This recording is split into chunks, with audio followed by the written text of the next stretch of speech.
صحابی رسول فرماتے میں حضور کی بارگاہ میں رومال لایا، کھانا لپیٹ کر کے لایا، واپسی جانے لگا تو حضور نے اپنی انگلیاں منہ میں صاف کرنے کے بعد رومال کے ساتھ صاف کر دی۔ فرمایا میں گھر لے گیا، جب گھر لے گیا تو کیا کہا، کہتے میرے دوست آئے، میں نے کھانا پیش کیا، انہوں نے کہا تیرا تو رومال بڑا میلا ہے، کہتے تندور جل رہا تھا، میں نے رومال تندور میں پھینک دیا۔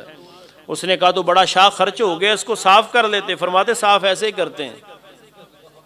کہا یہ کپڑے کا رومال ہے، آگ میں جل جائے گا، کپڑا جتنا بھی قیمتی ہو آگ تو جلائے گی۔ کہا یہ جلتا تھا جب تک مدینے والے کے ہاتھ میں نہیں آیا تھا۔ فرماتے اب جب بھی میلا ہوتا ہے تندور میں پھینک دیتے ہیں، میل اتر جاتی ہے، صاف ہو کے کپڑا باہر آ جاتا ہے۔ اور حضور کے ہاتھ رومال کو لگ جائے تو رومال نہیں جلتا، اگر غلام کے ہاتھوں کو لگ جائیں گے تو یہ کیسے جلے گا؟ صرف ایک نسبت قائم کرنی ہے۔ آپ اسٹیشن پہ چلے جائیں، ڈبہ بڑا وی آئی پی ہو، بڑا وی آئی پی ہو، ایک کلاس کا ہو جناب ڈبہ، اس میں تمام سہولیات بھی موجود ہوں، لیکن انجن کے ساتھ اس کا کنڈا نہ ہو تو کیا وہ جھمرا بھی کراس کر سکتا ہے؟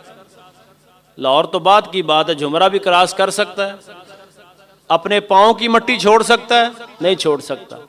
لیکن اگر پھٹے بھی ٹوٹے ہوئے ہیں، واش روم سے پانی بھی بہہ رہا ہے، سیٹیں بھی پوری نہیں ہیں، لیکن انجن کے ساتھ کنڈا قائم ہے، تو اس کو لاہور کیا چاہے پشاور لے جاؤ، کراچی لے جاؤ، وہ جائے گا کہ نہیں جائے گا؟ بس وہ کنڈا قائم رکھنا ہے۔ ہم گناہگار تو ہے لیکن مدینے والے سے رابطہ قائم رکھنا ہے۔ حضور سے رابطہ قائم کیسے ہے کہ دن بھی حضور کی ذات پہ درود و سلام، رات بھی حضور کی ذات پہ درود و سلام۔ میرے محبوب کائنات صلی اللہ علیہ وسلم نے بات کو فیصلہ کن ختم کر دیا۔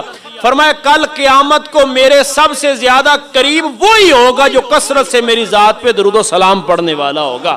اب یہ ہمارے ہاتھ میں ہے، جتنا بھی درود پڑھتے جاؤ فرمایا اتنا مدینے والے کا قرب ملتا جائے گا۔ اور فرمایا جس کو مدینے والے کا قرب مل جائے، ارے ڈھونڈا ہی کریں گے اس کو محشر کے سپاہی، وہ کس کو ملے جو تیری چادر میں چھپا، جو حضور کے قریب ہو جائے اسے کیا خوف ہوگا میدان حشر کا، کیونکہ وہ تو مدینے والے کے قریب ہے، وہ تو رحمت للعالمین کے قریب ہے، وہ تو سراپا رحمت کے قریب ہے۔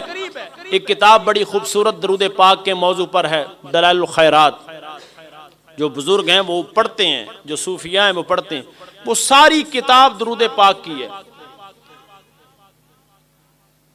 حضرت سلیمان الجزائر نے اس کتاب کو لکھا ہے۔ وہ فرماتے میرے ساتھ ایک واقعہ گزرا جس کی وجہ سے میں نے وہ کتاب لکھی۔ وہ واقعہ کیا تھا؟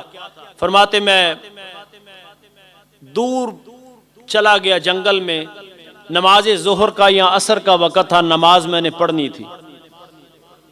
فرماتے میں پانی کی تلاش میں گیا، اور پانی کی تلاش کے لیے حکم یہ ہے جو فقہا نے لکھا ہے کہ 2 میل تک وہ آگے چل کے دیکھے پانی ملے۔ اگر 2 میل تک پانی نہیں ہے تو پھر تیمم کر سکتا ہے۔ 1 میل وہ دائیں جا کر دیکھ سکتا ہے، 1 بائیں جا کے دیکھ سکتا ہے، اور 1 میل پیچھے جا کے دیکھ سکتا ہے۔ اگر اتنے ایریے میں پانی نہیں ہے تو پھر تیمم کر کے وہ نماز پڑھے گا۔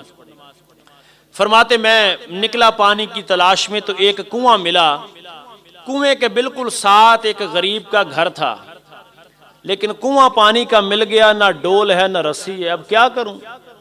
کہتے نماز کا وقت بھی ہے اور پانی بھی کنویں کے نیچے ہے، اور پانی کیسے نکالوں؟ نہ ڈول ہے نہ رسی ہے، کیا کروں؟ فرماتے میں اسی پریشانی میں تھا کہ 6-7 سال کی بچی چھت پہ چل رہی تھی، ٹہل رہی تھی۔ کہتے چچا جان کیا بات ہے؟ کہا بیٹی وضو کرنا ہے، پانی جو ہے یہاں ڈول بھی نہیں ہے اور رسی بھی نہیں ہے۔ کہا چچا جان آپ کا نام کیا ہے؟ کہا محمد بن سلیمان الجزائر۔ کہا چچا جان پانی نکالنے کا، بیٹا ڈول اور رسی نہیں ہے۔ کہا چچا جان تعجب کی بات ہے، آپ کی ولایت کی اتنی دھوم ہے، آپ کے علم کا اتنا شورا ہے، اور جناب یہاں سے آپ پانی نہیں نکال سکتے؟ کہا بیٹا تو بات نہیں سمجھی، ڈول اور رسی نہیں ہے، پانی کیسے نکالوں؟ کہا چچا جان پانی ابھی اوپر آ جائے گا۔ وہ فوراً چھت سے کھڑی کھڑی اس نے اپنا تھوک پھینکا کنویں کے اندر، اپنا تھوک بچی نے کنویں کے اندر پھینکا، پانی اوپر آ گیا۔ پانی جب اوپر آیا تو محمد بن سلیمان الجزائر کہتے میں تو وضو بھول گیا، میں نے کہا بیٹی یہ مقام کہاں سے ملا؟ 7 سال عمر ہے اور کنویں کے اندر تھوک پھینکا ہے اور پانی اوپر آ گیا ہے. کہنے لگی چچا جان آپ کی اتنی ولایت کی شہرت ہے, آپ کو نہیں پتا یہ مقام کہاں سے ملتا ہے؟ کہا بیٹی میں نہیں سمجھا. کہا رسول اللہ کی ذات پہ کثرت سے درود و سلام پڑھتی ہوں.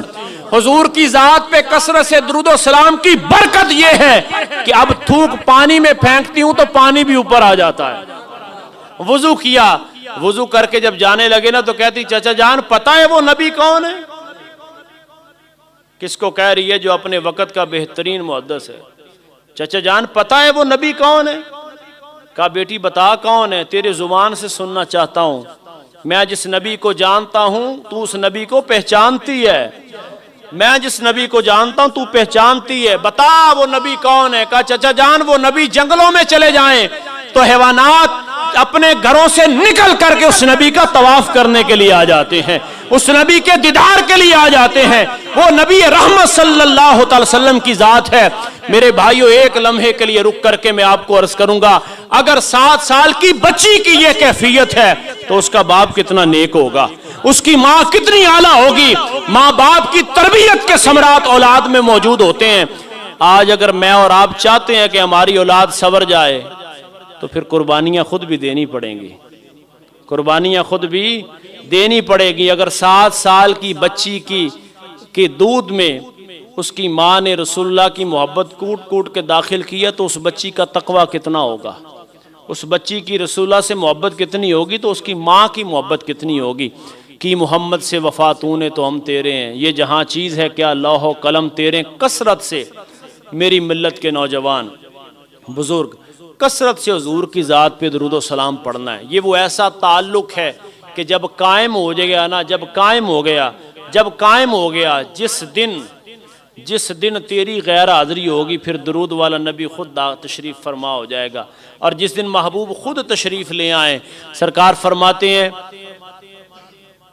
شیطان میری شکل میں آ سکتا. جس دن حضور نے خود بندہ پروری فرما دی, حضور خود ہی جلوہ گری فرمائیں گے, شیطان نہیں آ سکتا.